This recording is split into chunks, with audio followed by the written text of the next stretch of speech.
They say history repeats itself, and this is definitely true in construction. What can we learn from what happened in the past so it doesn't repeat itself? Come on in, let's talk about it. This is the Contractor Success Forum. I'm Wade Carpenter with Carpenter Company CPAs. With me, my co-host, Stephen Brown with McDaniel Whitley Bonding and Insurance. Stephen, kick us off. What do you think? I think there's a lot of economic cycles that contractors need to be aware of. Right now, we're in a recession, which means inflated prices on everything. Prices are inflated. I took some economics in school, but I'm certainly not an expert on it. Wade, this was your topic. You had some great points. Let's get started. Economics was actually something I minored in college and always been fascinated with it. And the more I've gotten into construction, there's a lot of things that affect whether contractors are doing well. So I've actually been doing some research on some of this stuff lately because of some stuff I'll probably be announcing soon, but can't announce right now. Essentially, we're at a point where right now there's maybe some interest rate issues or maybe affecting some of the markets. We've got a presidential election coming up. Just in general, to kick us off, the economy goes in cycles. We're doing this on a podcast. If I'm teaching this in person, normally you have a graph where you have ups and downs, and sometimes there's high points and it stays for a long time, and sometimes there's low points like the Great Recession about 10, 15 years ago now. There are things that we can learn by studying these things. So just wanted to kick around several things today. I think there's a lot of stuff we can talk about here. I just think that the different economic cycles that we go through are natural and they can be predictable. You don't know how long the cycles are going to last, but you know the effect of those cycles. So when economists are starting to tell you we're heading into a recession or an inflationary period, whatever, there's just certain ways that you ought to act as a contractor to be prepared for that. How's that economic cycle going to affect your cash flow? And one thing that I always see is contractors start freaking out about the economy and their sales start dropping. Then they fill their plate up with cheap work. It just seems like they're just going all out because the mindset of a lot of contractors is I got to reach certain amount of volume to make ends meet. And my argument would be always that before, when you had a lower volume, did you make profit then? Odds are you did, or you wouldn't still be in business. What were you doing back then? What adjustments did you do back then to allow you to make that profit? And what adjustments do you have to make right now? Yeah. And before we go too much farther in this, I want to really say that we're not doing this because we see any impending doom and gloom. I still think back to 2008 when Jim Cramer got on NBC and basically told everybody, you need to get out of the market right now, and essentially tanked the stock market. What a boneheaded thing to do. I can Mm-hmm. say so myself. But You think the Contractor Success Firm could sway international economic trends? Just, that's very possible with your good looks. But well, with anyway, your brain, there we go. Okay. but I don't know about that, but that's not what this episode's about. It's more about what can we learn from the past and should we be prepared for something? We are in a cycle where we're going through another election, and we can get into this some, but different parts of construction are affected by things like elections and economic policy. And I think we can hit several of these things right now. My personal experience, especially since COVID, contractors learned that they can actually get on a Zoom call. We've gotten contractors all over the country that we're working with now. And what's been interesting to me is that one contractor in one part of the country can be feeling like it's doom and gloom. In other parts of the country, they can be going gangbusters and That's they can't right. find new people. And that seems to happen all throughout my career. I see that certain different types of construction are doing better, sometimes residential versus commercial. So, what are your thoughts on that? Well, I agree with you. It seems like in the old days, contractors worked in a certain geographic area. They were comfortable working in their space, their territory. And when work was good, they made a lot of money. And when work slowed down, they pulled back the reins a little bit. And then contractors started coming in from out of the territory and driving their costs down. I think so much of this is what you're willing to bid your work for. Well, that's definitely some lessons we learned from the Great Recession. And that's partly why I'm pulling this together is There are a lot of things we learned from the recession of 2008, 10, 11, Mm. 12. I think the residential markets may have caused some of that. Commercial construction held on for a little longer because they had some projects, but then when they tanked, they were tanking for a little while longer than some of the residential markets. And it depends on the area of the country. I'm not going to go deep into the statistics right now, but in my research, overall construction contracted about 17%. That's including residential, commercial, all that stuff during the Great Recession. But certain types of industries, and I noticed particularly that I had a lot of people that heavy equipment, dirt grading guys that have heavy equipment and lots of debt on these big bulldozer that cost $100,000 plus. They did not survive that. 40 to 50% did not survive that period. And so, what can we learn from some of those things? Yeah. What do we learn from the people that did survive that period, Wade? Running any business, the failure rate is horrible. Construction is even riskier. And some of these things like seasonality that affect contractors, they don't plan for it. And if they see these things coming or plan because they know inevitably they will come back around, then I feel like they're a lot better positioned to manage through these kind of things. Okay. So, what do contractors need to know generally about the different economic cycles? The first thing is there are going to be boom times and there are going to be bust times. And one of the points I wanted to make on the fact that when so many people went out of construction, I mean, I know that overall it was 16, 17%, but commercial and some of the residentials were 50% or more that dropped out during that time period. This is where we eventually landed up as I was doing audits and reviews. So many people, the professionals, the administrative staff, got out of construction at that point. As I've said before, construction accounting is not taught in schools. And we lost so much knowledge to having people that knew what they're doing with construction. And that's where we built our niche around being able to support contractors all over the country like that. But the point is, what can we do to survive it and thrive in it? I know you made some great points about what people do when things start contracting. And I didn't know if you wanted to explore that a little more. Sure. There's economic cycles that affect construction universally that we just see over and over again. You have for example, a recessionary period, and then you come out of that, and you have a recovery period. And you've got to not only be prepared for the recession, but also the recovery period. And it costs cash, it costs money to recover from a recessionary period. You have to react to the situations that you can control, and you have to manage those so you can be ready for the future. And I would say managing your cash flow, as always, what we preach on the Contractor Success Forum, is the key to getting through these tough economic cycles.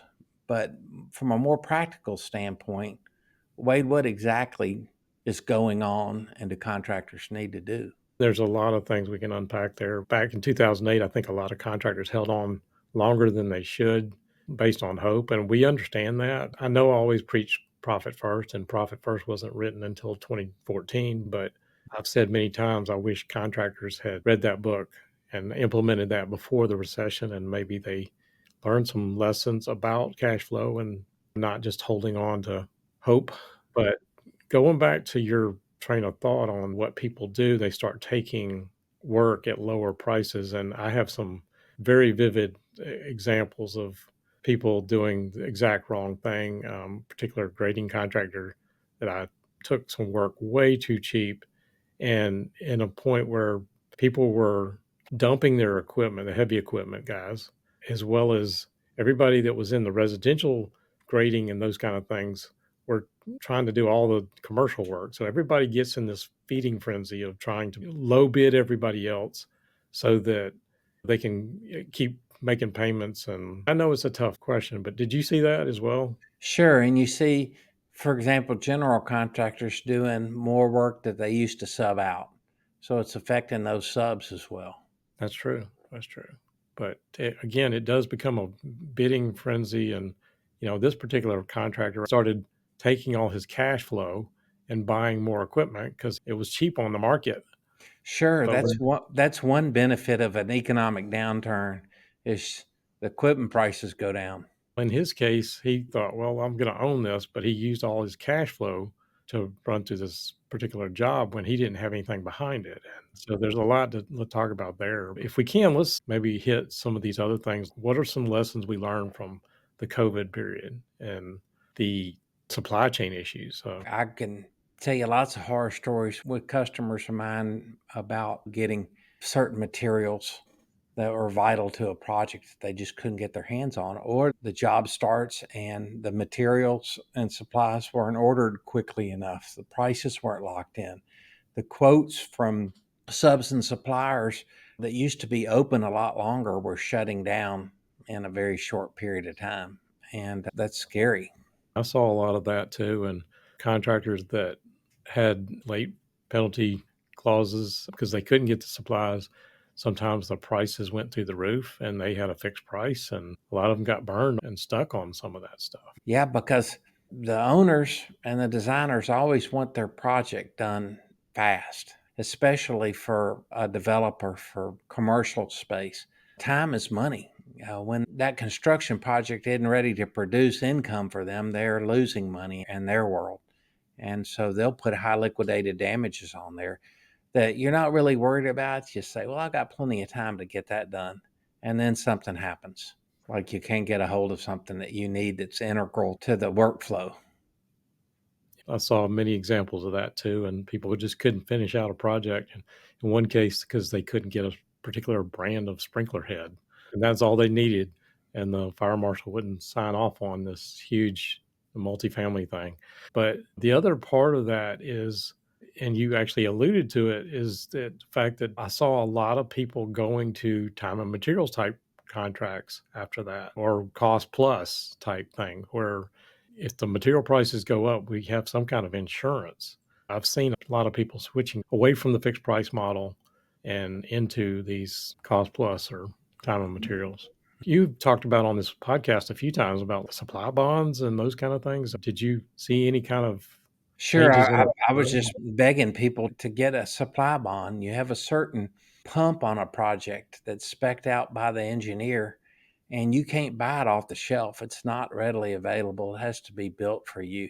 Whoever's supplying that could give you a supply bond to guarantee that that pump will be there according to the contract and the time frame specified and the price quoted.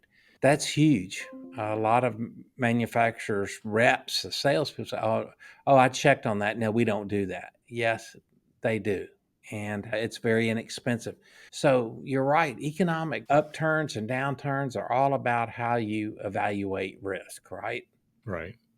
I know, I think probably all these we could do an entire episode on just several things that happen, but just trying to do an overview here. What I alluded to earlier with the regional differences in one area of the country versus another. And sometimes it's building booms, or sometimes it's things like seasonality and some things that we don't have to deal with here in the South that people in the north have to deal with is the weather, as far as colder weather, and you can't do certain things with Mhm. concrete or asphalt or whatever.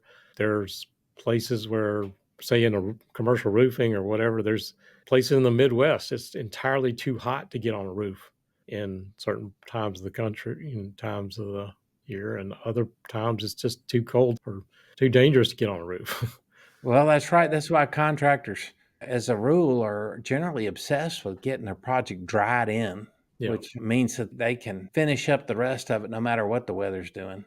Right. Some of the other things, again, I'm just hitting high notes here, but I did start looking at, there's a index that's been around since 2017. It's called the Commercial Construction Index. And they track quarter by quarter. Basically, it's a measure of how people are feeling and whether new commercial construction starts and how people are feeling about the economy and whether they feel like should be building right now.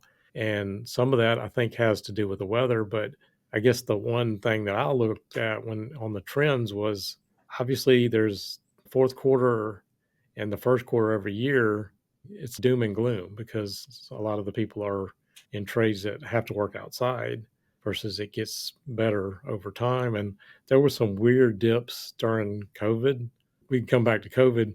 Some of my residential guys had the best boom times because people were at home and want to do all this stuff on their. Sure, and construction was classified as a vital industry But and allowed to continue.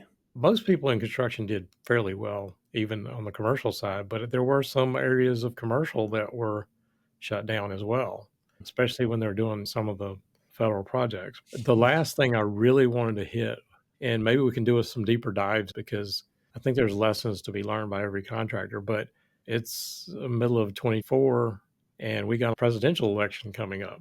And I'm not trying to get political at all about this, but there are swings in construction because of who's in office and policies out there. I've also heard some people saying, well, I'm holding off on a project because until the election's over, or maybe I'm trying to accelerate the project because I'm trying to get this done before something else happens. Thoughts on that? Sure, presidential elections, as a general rule for federal contractors, you have all these shovel-ready projects toward the end of a life cycle of a president that are not funded yet, and Hmm. they need to be done, they have to be done.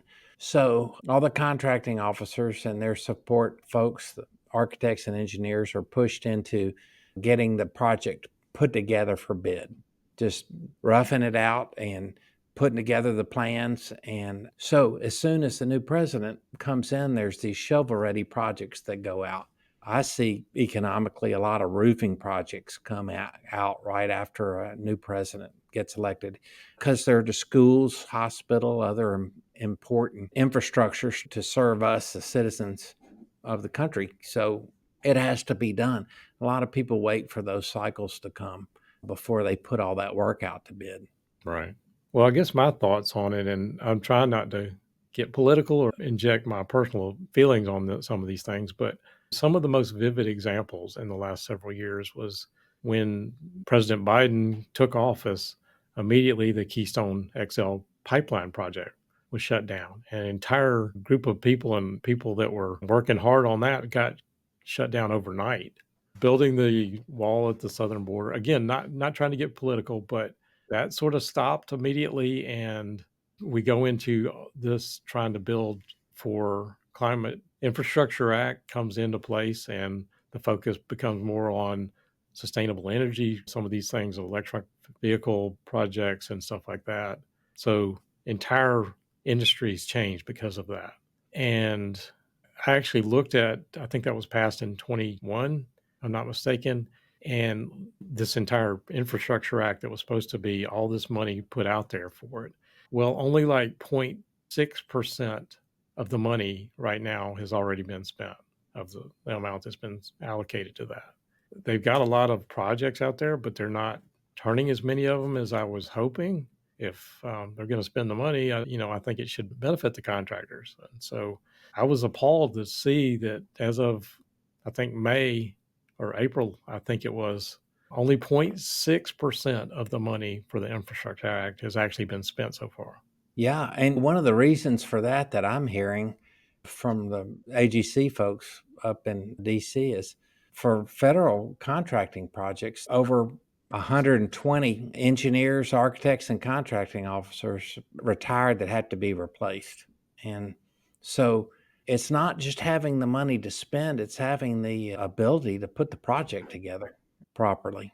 That's been a huge slowdown to all this money, this priming the pump for the economy by throwing out a lot of numbers and a lot of budget figures.